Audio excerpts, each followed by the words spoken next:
L'intelligence artificielle vient de traduire d'anciennes tablettes sumériennes, révélant une version de l'histoire humaine qui bouleverse tout ce que nous pensions savoir. Dans ces lignes d'argile se cachait une origine que nous n'aurions jamais dû découvrir. Une vérité supprimée pendant des millénaires qui change à jamais notre compréhension des origines de l'humanité.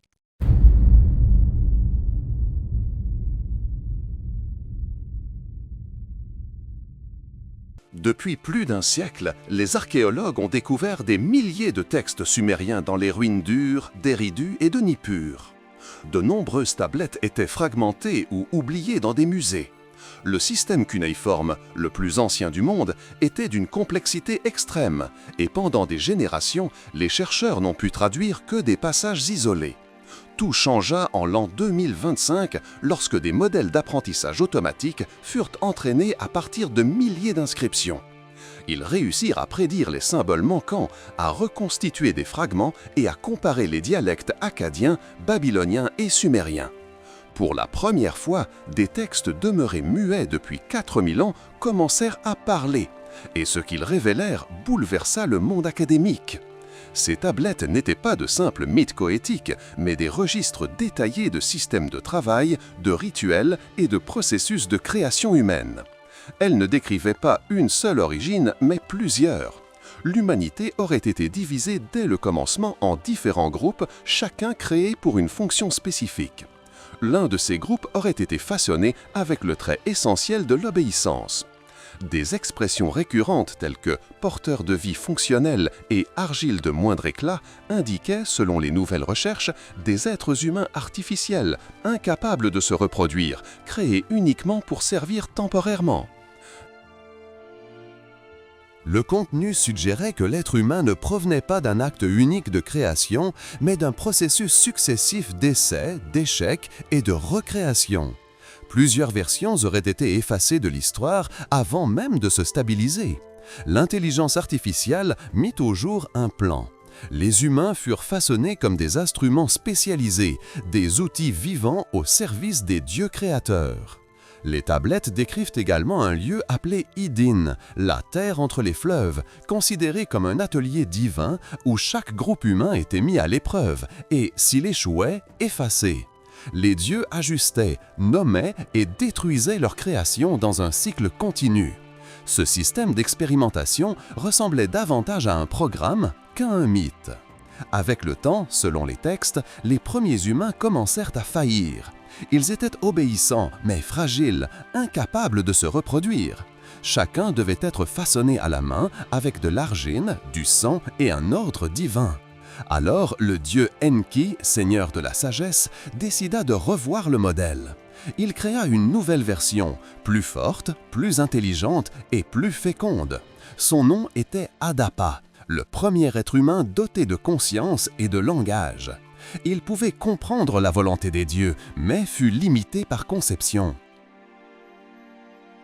À un certain moment, Adapa fut convoqué au ciel par le dieu Anu et reçut l'offre de l'immortalité. Cependant, suivant l'avertissement d'Enki, il refusa. Par cet acte d'obéissance, l'humanité perdit à jamais le don de la vie éternelle. Enki lui avait donné la connaissance, mais non la liberté. Ainsi, les hommes devinrent conscients, mais mortels. La création d'Adapa marqua la séparation entre de simples travailleurs et des humains dotés de raison. Certains groupes héritèrent de son autonomie, d'autres restèrent prisonniers du labeur et de la servitude. Cette inégalité ancestrale aurait été la graine des divisions humaines, se répétant depuis les premières civilisations. Les tablettes relatent également un conflit entre les dieux eux-mêmes. Enki, qui voyait le potentiel des humains, et Enlil, qui exigeait soumission et contrôle. Enki favorisait le progrès et le savoir, tandis qu'Enlil y voyait une menace et une rébellion. Le désaccord divisa le panthéon et mena au châtiment divin, le déluge. Enlil voulut effacer l'humanité, mais Enki sauva un homme, Ziusudra, aussi connu sous le nom d'Utnapishtim ou de Noé, garantissant la survie d'une partie de l'espace et la préservation de sa version de l'homme libre.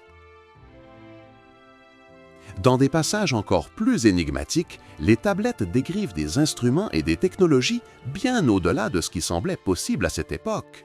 Elles mentionnent des métaux liquides, des véhicules qui volaient propulsés par un feu interne et des armes capables de brûler des cités entières en un seul jour. Longtemps, ces descriptions furent considérées comme métaphoriques, mais l'intelligence artificielle détecta des répétitions et des schémas suggérant le contraire. Il s'agissait de descriptions techniques. Ce savoir aurait été accordé par les dieux à quelques élus, utilisé comme outil de pouvoir et de domination.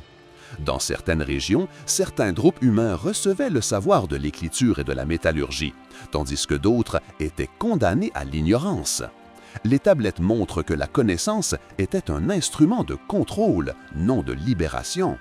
Ainsi, la technologie ancienne semble avoir servi à diviser plutôt qu'à unir. Les Sumériens, cependant, n'étaient pas seulement des prêtres et des artisans, ils étaient des observateurs. Pendant des siècles, ils consignèrent avec précision les éclipses et les mouvements célestes. L'intelligence artificielle révéla qu'ils attendaient le retour d'un corps céleste appelé Nibiru, le destructeur, qui passerait tous les 3600 ans et provoquerait un changement dans le cours du monde. Ces textes décrivent des cycles de destruction et de recommencement de l'humanité, suggérant que seuls certains groupes étaient destinés à survivre à chaque reconfiguration. Enfin, les traductions les plus récentes révèlent quelque chose d'encore plus troublant. L'humanité aurait été créée dès le début en catégories distinctes. Chaque groupe possédait des attributs, des fonctions et des limitations spécifiques. Les tablettes parlent de l'argile de la force, les travailleurs, du sang de la clarté, les prêtres et les scribes, et des êtres de l'ombre, les gardiens d'animaux. Ces noms, autrefois considérés comme des métaphores, semblent désormais décrire des castes biologiquement différenciées, conçues à des fins diverses. L'analyse computationnelle croisée de centaines de fragments révéla un schéma précis. Certains groupes recevaient le don du langage, d'autres se voyaient interdire d'apprendre. Certains pouvaient observer le ciel, d'autres devaient garder les yeux baissés.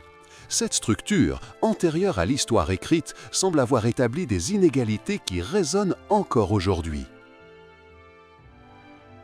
L'intelligence artificielle n'a pas créé ces idées, elle ne fait que les révéler. Ce qui était autrefois considéré comme un mythe apparaît désormais comme un ancien système de contrôle, gravé méticuleusement dans les premières narrations de l'humanité.